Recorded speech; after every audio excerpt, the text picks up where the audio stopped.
사무엘하 4장 1절 말씀.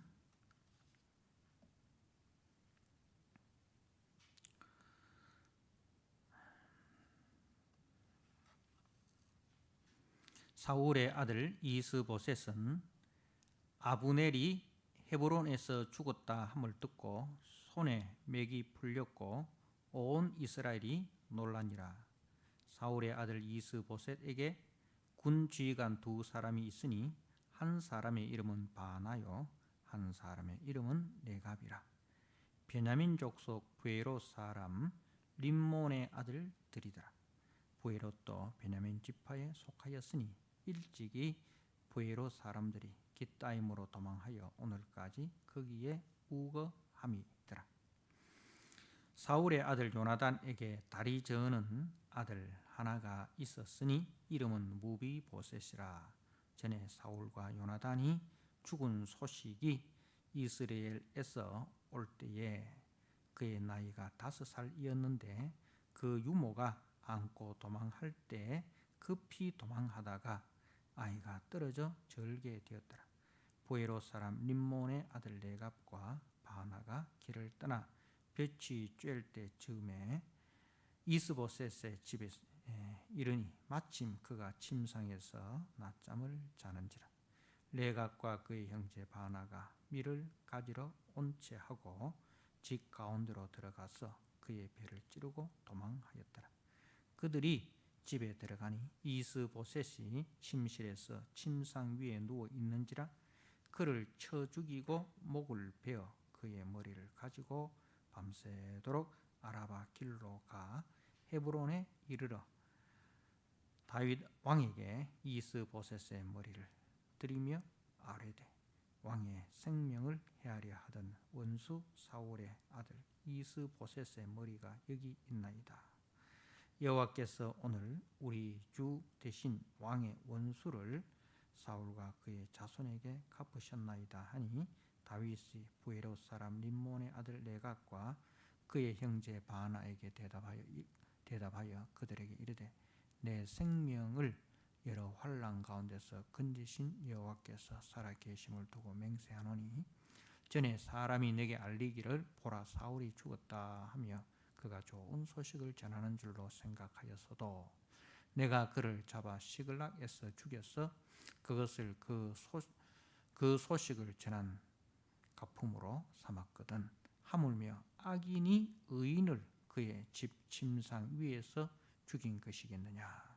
그런즉 내가 악인의 피 흘린 죄를 너희에게 갚아서 너희를 이 땅에서 없이 하지 아니하겠느냐 하고 청년들에게 명령하며 곧 그들을 죽이고 수족을 베어 헤브론 목가에 매달고 이스보셋의 머리를 가져다가 헤브론에서 아브넬의 무덤에 매장하였더라. 아멘. 네, 오늘 사무엘하 4장 말씀 이스보셋의 죽음을 오늘 우리가 보게 됩니다. 이제 3장에서 그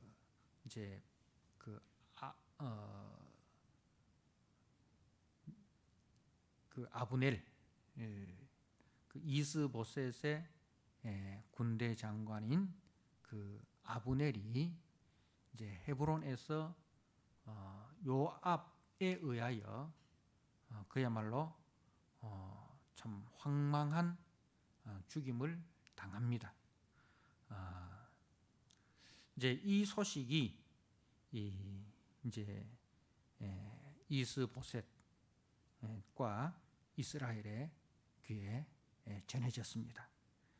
이 소식을 듣고 오늘 1절에 사울의 아들 이스보셋이 이제 아브넬이 헤브론에서 죽었다는 그 소식을 듣고 손에 맥이 풀렸고 온 이스라엘이 놀랐다. 그렇게 성경은 기록을 하고 있습니다. 이 사울의 집의 특징은 하나님의 언약 위에 세워지지 아니하고 이 아브넬이라는 이 군대 장관의 그 욕심 위에 세워졌습니다.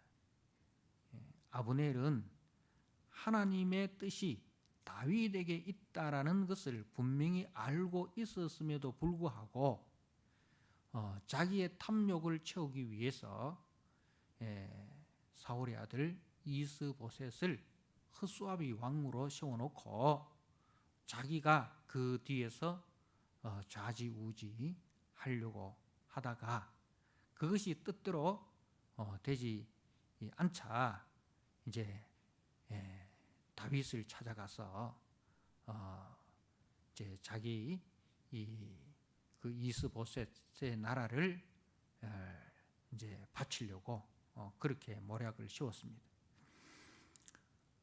이처럼 사울의 집의 특징은 하나님의 언약 위에 세워진 것이 아니라 인간의 탐욕과 인간의 모략 위에 세워졌기 때문에 여기서는 서로 인간들끼리 물고 물리는 그야말로 참 그 힘을 가지기 위해서 서로 경쟁하고 시기하고 질투하고 반역과 배신과 살인이 일어나는 것을 우리가 보게 됩니다.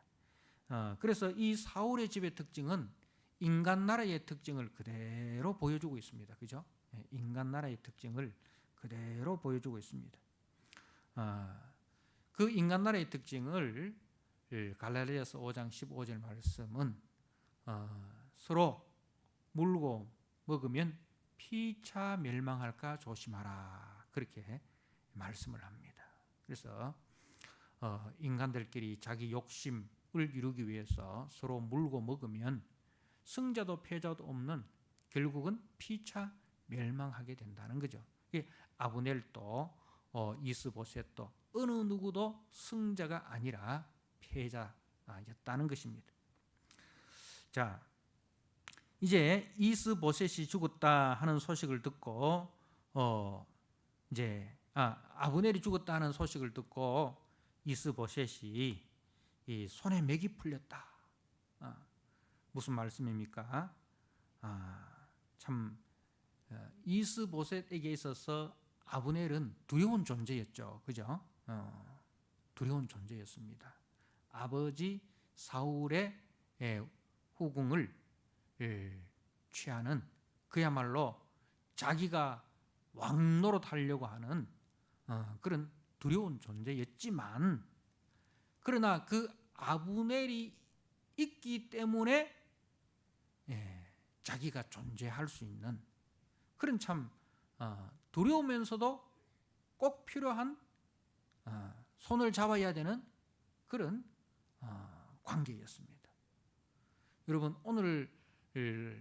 오늘날 우리 정치 세계나 우리 인간 세계를 보면 그렇지 않습니까? 저 사람하고 저 사람은 별로 친하지도 않는데 같이 같은 배를 타는 거예요. 왜? 서로가 필요하기 때문에. 친해서 같은 배를 타는 것이 아니라 서로의 욕심을 이루기 위해서 그래서 같은 배를 탑니다. 그러다가 한쪽에 욕심이 이루어지거나 또 한쪽이 또 배신을 하면 또 갈라집니다. 막 서로 욕하고 또 갈라지잖아요. 그러다가 또 어느 순간에는 또 같이 또 배를 타요. 오늘날 우리나라 정치 이 판을 한번 보십시오. 이 사람은 여기 갔다가 저 갔다가 그죠? 이 당에 갔다가 또 저 당에 갔다가 이 당에서 저 당 옮길 때는 막 그렇게 욕을 하고 옮겼다가 또 나중에 또 보면 또 슬며시 또 그 당에 또 가 있어요. 과연 저 사람이 정체성이 뭔가 의심이 들 때가 많습니다. 그런데 그게 뭐냐면은 인간 세상이에요. 인간 세상은 정의도 진리도 중심이 아니고 자기의 욕심을 이루기 위해서라면 원수와도 손을 잡고 자기의 욕심을 이루기 위해서는 친구라도 배신을 하고 그게 이제 이 아브넬과 이스보셋의 관계인 거죠. 그러니까 이제 참 이스보셋에게 있어서 아브넬은 두려운 존재였지만 그러나 자기에게 꼭 필요한 존재였습니다. 그런데 그런 그 아브넬이 죽었다라는 소식을 듣고 손에 맥이 풀렸다. 그러니까 자기 나라의 기둥 같은 존재인데 그 기둥이 무너지니까 이제 나도 같이 무너지겠구나 하는 그 위기 의식을 가진 거예요. 그러니까 성경은 우리가 이사야서 2장 22절을 보면 사람을 의지하지 마라. 그렇게 해서 사람을 의지하지 마라. 사람을 의지하지 마라. 그 호흡이 코에 있나니 수에 칠 가치가 어디 있느냐. 그렇게 했어요. 그러니까 사람을 의지할 때 그 사람이 무너지면 자기도 함께 무너지는 거예요. 그래서 우리 성도는 사람을 의지하는 것이 아니라 전능하신 하나님을 의지하는 자들입니다. 사람은 우리가 사랑해야 될 대상이지 의지하고 믿어야 할 대상은 아니다는 것을 꼭 우리가 기억을 해야 됩니다. 그래서 우리가 나는 누구를 의지하고 있는가? 여러분, 남편을 의지하고 또 뭐 자식을 의지하고 절대로 그렇게 하지 마십시오. 남편이 무너지면 같이 무너지는 존재가 되어서는 안 됩니다. 또 자식을 너무 의지하다가 자식이 무너지면 같이 무너지는 그런 존재가 되어서는 안 됩니다. 어느 누구도 우리가 의지해야 될 대상이 아니고 함께 우리가 더불어 사랑하고, 그죠? 더불어 사랑하고, 더불어 우리가 함께 기도하고 격려하고 이렇게 믿음의 동력들이 되어야 되지. 내 생명이 이 남편에게 있다. 내 생명이 자녀에게 있다. 절대로 그러한 미련한 생각을 가져서는 안 됩니다. 여러분, 오늘 말씀을 통해서 나는 누굴 의지하고 있는가? 나는 누굴 의지하고 있는가? 하나님만이 나의 힘이시고 하나님만이 나의 방패시고 하나님만이 나의 요새시고 하나님만이 나의 산성이십니다. 그죠? 그 고백이 우리의 고백이 되어야 되지. 이 이스보셋이 말입니다. 하나님을 의지하지 않고 아브넬이라는 그 사람을 의지했을 때 그 사람이 무너지니 어떻게 됩니까? 손에 맥이 풀렸고 온 이스라엘이 놀라니라. 그러니까 이 이스보셋과 이스라엘의 기반이 얼마나 약한가, 그죠? 얼마나 약한가 하는 걸로 보여주는 거예요. 얼마나 약한가. 한 사람이 무너짐으로써 왕이 손에 맥이 풀리고 온 이스라엘이 놀라고 말이죠. 자, 그리고 이제 이 위기의 상황에 아주 또 민첩하게 움직이는 사람이 있습니다. 3절에 2절 하반절에 2절에 보면 사울의 아들 이스보셋에게 군지휘관 두 사람이 있으니, 이 군지휘관이라는 것은 이제 이스보셋의 정예부대 말입니다. 이스보셋의 정예부대의 지휘관이다. 그러니까 제일 용맹하고 믿을 수 있는 사람이다 이 말입니다. 그 이스보셋이 이 두 사람이 제일 용맹하고 그리고 믿을 수 있는 사람이라서 그 정예부대의 지휘관으로 임명을 한 거예요. 그 왕의 친위부대다 그렇게 할 수 있습니다. 왜냐하면 이 두 사람이 같은 베냐민 지파예요. 같은 베냐민 지파예요. 그런데 이 두 사람이 말입니다. 아브넬이 죽었다는 소식을 듣고 이제 어떻게 행동을 하는가에 대해서 이제 조금 뒤에 나오고 그리고 이제 4절에 보면 그 사울의 아들 요나단에게 다리 저는 아들 하나가 있었으니 이름은 무비보셋이라 하고, 갑자기 요 3절과 그 5절 사이에 4절의 내용이 다른 내용이 나옵니다. 그죠? 다른 내용이 나옵니다. 그러니까 그 사울의 아들 이스보셋, 그리고 요나단의 사울의 아들 이 요나단이잖아요. 그 요나단의 아들이 무비보셋인데 왜 갑자기 요나단의 아들 무비보셋의 이야기가 등장하느냐, 그죠? 간단하게 한 절 딱 나오고 이제 많은데 이건 뭘 이야기하느냐? 자, 지금 사울의 아들 이스보셋은 어떻습니까? 지금 위기 상황입니다, 그죠? 위기 상황.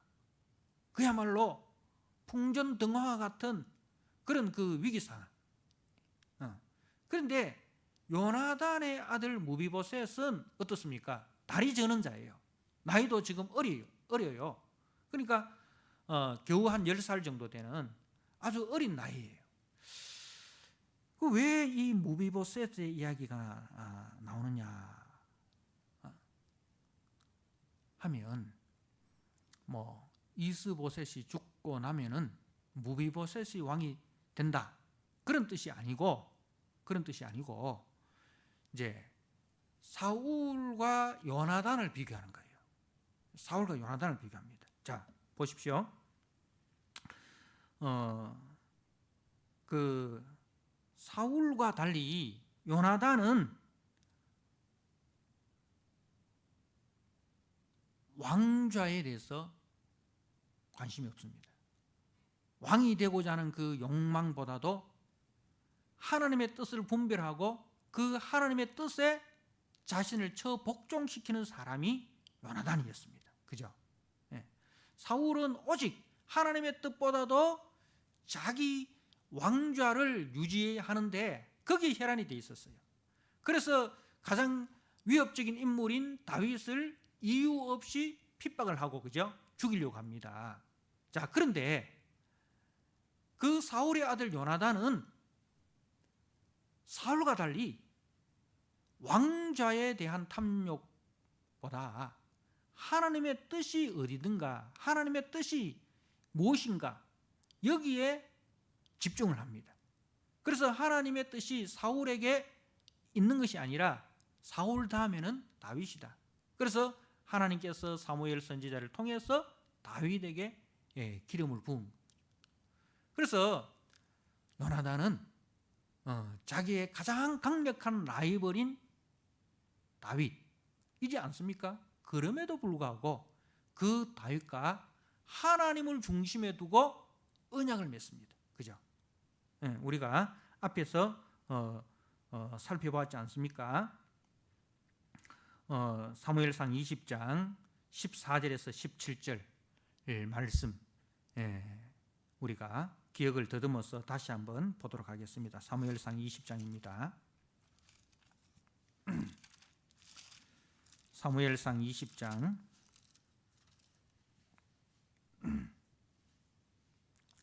14절 말씀 제가 한번 읽어드립니다.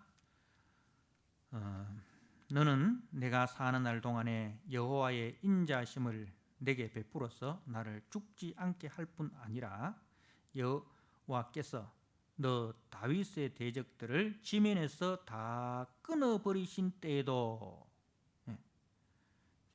다윗의 대적들을 지면에서 다 끊어버리실 때도, 그러니까 다윗을 대적하는 것은 곧 누구를 대적하는 것이다? 다윗을 기름 부어 세우신 하나님을 대적하는 것이라는 것을 이 요나단이 아는 거예요. 그것이 자기 아버지를 할지라도 이 다윗을 기름 부어 세우신 하나님을 대적하는 것이기 때문에 하나님께서 다윗의 대적들을 다 지면에서 끊어버리신다는 것을 이 요나단이 아는 거예요. 자, 그래서 이제 그때라도 너는 네 인자함을 내 집에서 영원히 끊어버리지 말라. 그때도 이제 네 인자함, 그것은 네 인자함이라는 것은 하나님의 그 인자함, 그죠? 하나님의 인자함이 다윗에게 임했는 것처럼 다윗도 그 인자함을, 하나님의 인자함을 내게 베풀어 달라.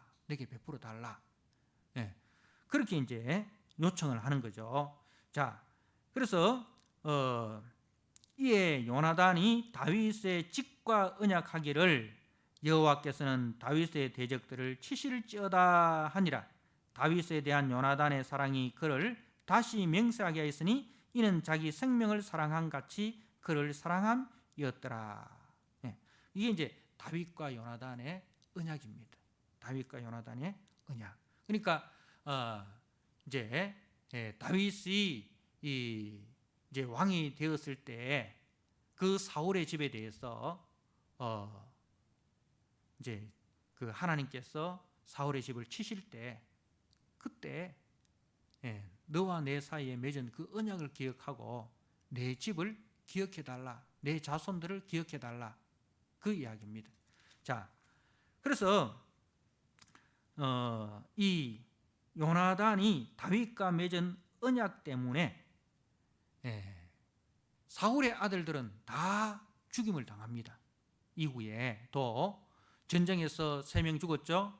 그리고 조금 있으면 이스보셋 죽죠. 그리고 사울의 첩에서 난 자식들도 나중에 가면은 다 이제 죽습니다. 죽습니다. 그런데 무비보셋만큼은 살아남습니다. 요나단의 아들 무비보셋만큼은 살아남는데 똑똑해서 살아남는 게 아니에요. 그 사람은 어리고 그리고 다리도 저는 자고, 그죠? 가장 힘없는 자예요.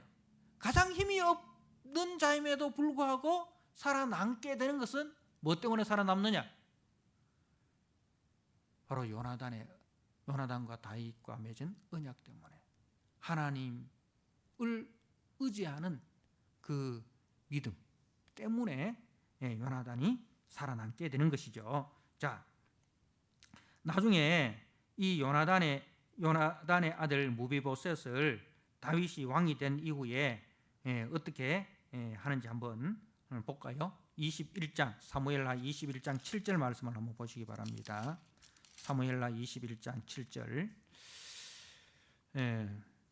그러나 다윗과 사울의 아들 요나단 사이에 서로 여호와를 두고 맹세한 것이 있으므로 왕이 사울의 손자 요나단의 아들 무비보셋을 아끼고, 그죠?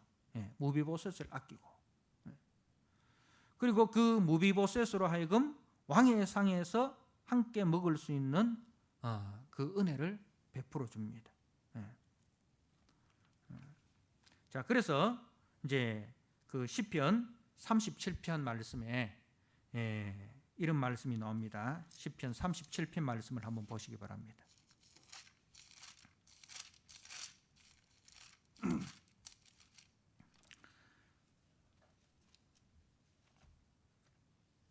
시편 37편 25절 말씀.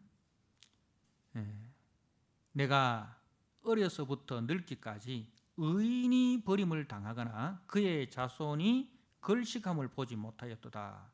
그는 종일토록 은혜를 베풀고 꾸어주니 그의 자손이 복을 받는도다. 그러니까 의인의 자식이 걸식하는 것을 보지 못했다. 그러니까 이제 하나님께서 그 하나님의 언약을 믿고 그 언약에 순종하는 자에 대해서는 하나님께서 반드시 은혜를 베푸신다는 것이죠.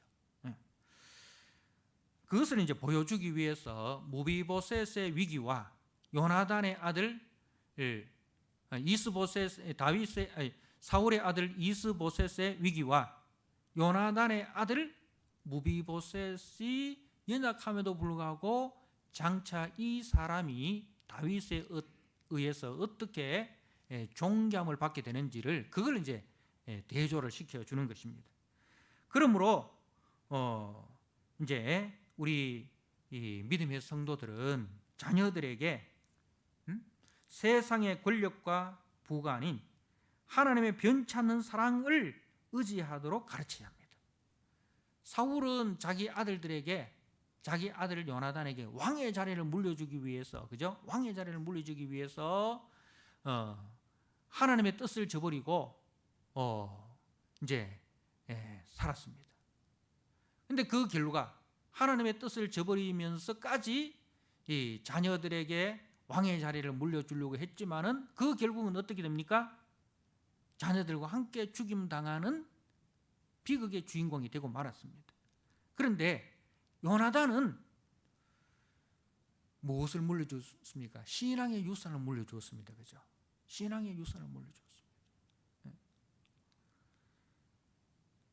권력과 부관인 신앙을 유산으로 물려주었을 때에 그 무비보셋이 어리고 다리 저는 자였지만 하나님께서 무비보셋에게 은혜를 베푸셔서 다윗의 상에서 함께 먹을 수 있는 그 지위를 허락해 주신 것을 우리가 보게 됩니다. 그래서 바로 그 이야기를 하기 위해서 이제 4절 이야기가 등장한 것입니다. 자, 그리고 이제 5절에 레갑과 바하나의 이야기가 나오는데 이 두 사람이 누구라고 했죠? 베냐민 족속이면서 왕 이스보셋의 정예 부대의 지휘관. 그러니까 이스보셋이 가장 신임한 그러한 장군들이에요. 그런데 이 사람들이 딱 현실을 딱 보니까 기둥 같은 아브넬이 죽었다. 야, 이 사울의 집도 얼마 가지 못하겠구나. 그래서 빨리 배를 옮겨 타야 되겠다.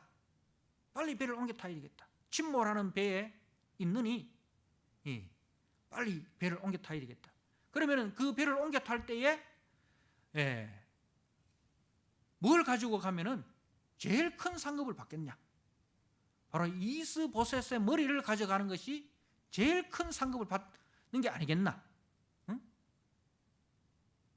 여러분, 이게 인간적인 생각이잖아요. 그죠? 북한에서 예를 들어서 남쪽으로 내려올 때 그냥 빈손으로 내려오는 사람, 아무런 정보도 없이 빈손으로 내려오는 사람하고 옛날에 우리 어렸을 때 이웅평 대위라고, 그죠? 이웅평 대위라고 북한에서 전투기 몰고 내려왔잖아요. 그죠? 그런데 그 사람이 어떻게 해요? 한국에서 우리 이 대한민국에서 완전 영웅 대접 받았지 않습니까? 영웅 대접 받았지 않습니까? 그것처럼 말이죠. 그냥 배를 옮겨 탈 때에 그냥 옮겨 타는 것이 아니라 저쪽이 가장 원하는 게 뭐냐?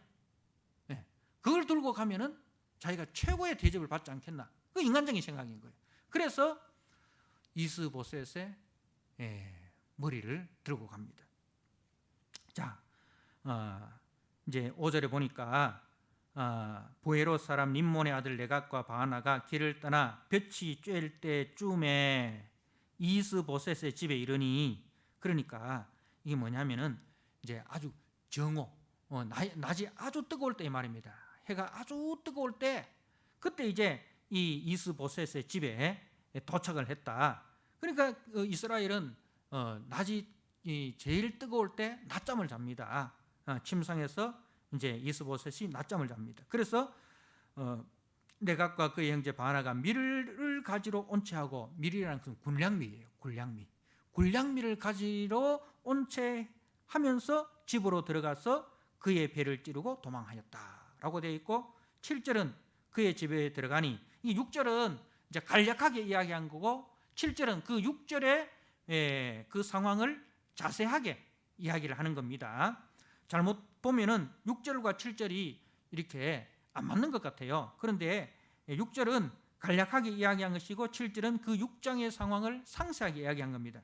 그의 집에 들어가니 이스보셋이 침실에서 침상 위에 누워 있는지라 그를 쳐 죽이고, 그러니까 배를 찌르고, 이 말은 이제 그를 쳐 죽이고 이 말이, 그리고 목을 베어 그의 머리를 가지고 밤새도록 아라바 길로 가 헤브론에 이르렀다. 자, 이제 이스보셋의 이제 왕궁이 마하나임에 있었다는 거죠. 마하나임에서 헤브론까지는 한 95km, 한 100km 정도 되는 아주 먼 거리예요. 먼 거리예요. 근데 이 두 사람이 장군이라고 했잖아요. 정예부대 장군이니까 한 100km 되는 거리를 밤새도록 달려가지고 이제 다윗의 헤브론에 도착한 거예요. 그러니까 아주 그 기회를 이제 아주 약삭빠르게 재빨리 그 기회를 이제 이용을 한 거다. 그 이야기입니다. 그래서 자기의 출세에 있어서 아주 민첩하게 움직였다는 겁니다. 그러니까 뭐 주저하거나 뭐 미련을 두거나 그러하지 않았다 이거죠. 자기의 욕심을 이루기 위해서는 아주 담대하고 그리고 민첩하게 뭐 인정에 끌리거나 뭐 그렇지 않았다는 것을 보여주면서 인간이 얼마나 간사하고 완악한가 하는 것을 보여줍니다. 그래서 사람을 의지하지 말라. 사람을 의지하지 말라.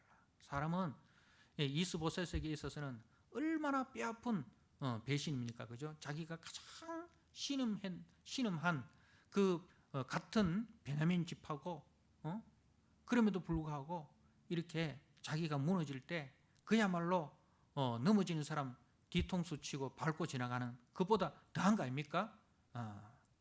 자기를 신임해서 세운 그 왕의 목을 베어가지고 이제 다윗에게 가져갔으니 참 안타까운 일입니다. 자, 8절에 헤브론에 이르러 다윗 왕에게 이스보셋의 머리를 들이며 아뢰되 왕의 생명을 헤아려 하던 원수 사울의 아들 이스보셋의 머리가 여기 있나이다. 여호와께서 오늘 우리 주 대신 왕의 원수를 사울과 그의 자손에게 갚으셨나이다 하니, 그러니까 자기들은 큰 상을 받을 줄 알고 이렇게 이야기한 거예요. 자, 그런데 다윗이 하는 이야기를 들어보십시오. 9절에 다윗이 보이로 사람 림몬의 아들 레갑과 그의 형제 바나에게 대답하여 그들에게 이르되 내 생명을 여러 환난 가운데 건지신 여호와께서 살아계심을 두고 맹세하노니. 자, 보십시오. 내 생명을 여러 환난 가운데 건지신 분이 누구라고요? 여호와다 이 말입니다. 하나님이 나를 위기 가운데서 건졌지 사람이, 너희들 같은 사람이 나를 건진 게 아니다. 그 이야기예요. 그러니까 다윗은 누구를 믿고 있습니까? 여호와를 믿고 있습니다. 그죠? 분명히 내 생명을 여러 환난 가운데 건지신 여호와께서 살아계심을 두고 맹세하노니, 믿음의 근거, 우리 신앙의 근거, 내 그 삶의 그 근거, 그 기초를 여호와 앞에 두고 있는 거예요. 자, 전에 사람이 내게 알리기를 보라 사울이 죽었다 하며 그가 좋은 소식을 전하는 줄로 생각하였어도, 그 이제 그 미디안 청년 이야기잖아요, 그죠? 사울의 그 팔찌와 반지를 갖고 온 그 왕관을 갖고 온 그 이제 미디안 청년을 이야기하는 거예요. 자, 그런데 내가 그를 잡아 시글락에서 죽여서 그것을 소식을 전한 가품으로 삼았거든. 하물며 악인이 의인을 그의 집 침상 위에 죽인 것이겠느냐. 그런즉 내가 악인의 피 흘린 죄를 너희에게 갚아서 너희를 이 땅에서 없이 하지 아니하겠느냐 하면서 이제 청년들에게 명하여 죽이고 수족을 베어라. 그리고 헤브론 목가에 매달아라. 그렇게 이야기를 합니다. 자, 사울의 나라와 달리 다윗의 나라는 이제 하나님의 언약 위에 세워졌습니다. 하나님의 언약 위에 세워졌습니다.